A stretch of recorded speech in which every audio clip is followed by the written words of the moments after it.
Hello friends, welcome back to our channel unlocking the knowledge पर। अगर आप हमारे चैनल पर नए हैं तो सब्सक्राइब ज़रूर करें और बेल आइकॉन दबाएं ताकि ऐसी वीडियोस आप कभी मिस ना करें। 14 जुलाई सन 1789 की सुबह थी। पेरिस में माहौल बहुत डरावना था। ठंडी हवा नहीं बल्कि डर, गुस्सा और बगावत का माहौल चारों तरफ फैला था। किंग लुइस 16वें ने अपने सोल्जर्स को शहर में भेज दिया था। लोगों को डर था कि कहीं राजा अपनी सेना से उन पर गोली चलवाने का हुक्म न दे दे। इस डर और बेचैनी के बीच करीब 7,000 मर्द और औरतें टाउन हॉल के सामने इकट्ठा हो गए। सबने मिलकर फैसला लिया, अब चुप नहीं बैठेंगे, अब अपनी सुरक्षा के लिए खुद की सेना बनाएंगे।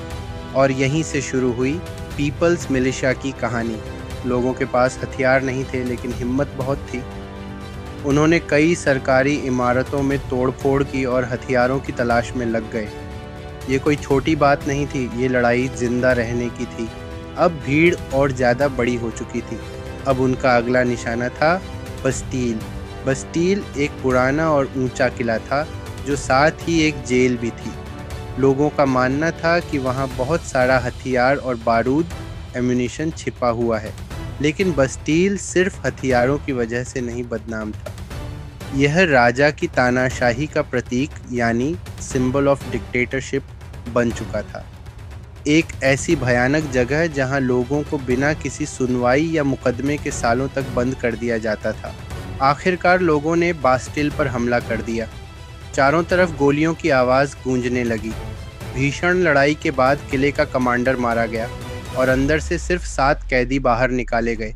लेकिन असली बात कैदियों की संख्या नहीं थी। असल मायने में बास्टिल का गिरना राजा की तानाशाही पर पहला जोरदार तमाचा था। इसके बाद लोगों ने बस्टिल को पूरा तोड़ दिया और उसके पत्थरों के टुकड़े बाजार में बेचे जाने लगे। जैसे कोई क्रांति की याद अपने साथ घर ले जाना चाहता हो। अब क्रांति की आग सिर्फ पेरिस तक नहीं रही, वो गांवों तक पहुंच चुकी थी। हर तरफ लोग सड़कों पर उतर आए थे। लेकिन इस बार बात सिर्फ राजनीति या आज़ादी की नहीं थी। अब लोगों की लड़ाई थी पेट भरने की, रोटी की। ब्रेड इतना महंगा हो गया था कि आम लोग उसे खरीद भी नहीं सकते थे।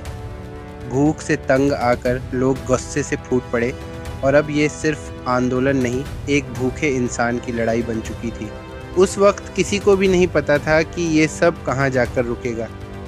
किसी ने सोचा भी नहीं था कि एक दिन राजा को फांसी पर चढ़ा दिया जाएगा, सैकड़ों साल पुरानी राजशाही खत्म हो जाएगी और फ्रांस में एक नई सरकार, एक गणराज्य रिपब्लिक की शुरुआत होगी। आज जब इतिहासकार, हिस्टोरियंस पीछे मुड़कर देखते हैं तो कहते हैं कि 14 जुलाई 1889 से जो चिंगारी उठी थी वो इतनी बड़ी क्रांति बन गई जिसने पूरी दुनिया को हिलाकर रख दिया। बस्टिल पर हमला सिर्फ हथियार पाने के लिए नहीं था, ये हमला था उम्मीद की एक चिंगारी, एंगर, आज़ादी की आवाज़ और सबसे बड़ी बात, लोगों की ताकत का सबूत। और आज भी जब हम बस्टिल डे मनाते हैं तो ये दिन हमें याद दिलाता है कि जब जनता की आवाज़ दबाई जाती है तो एक दिन इतिहास खुद बोल उठता है। अगर आपको ये वीडियो अच्छा लगा तो लाइक, शेयर और सब्सक्राइब ज़रूर करें।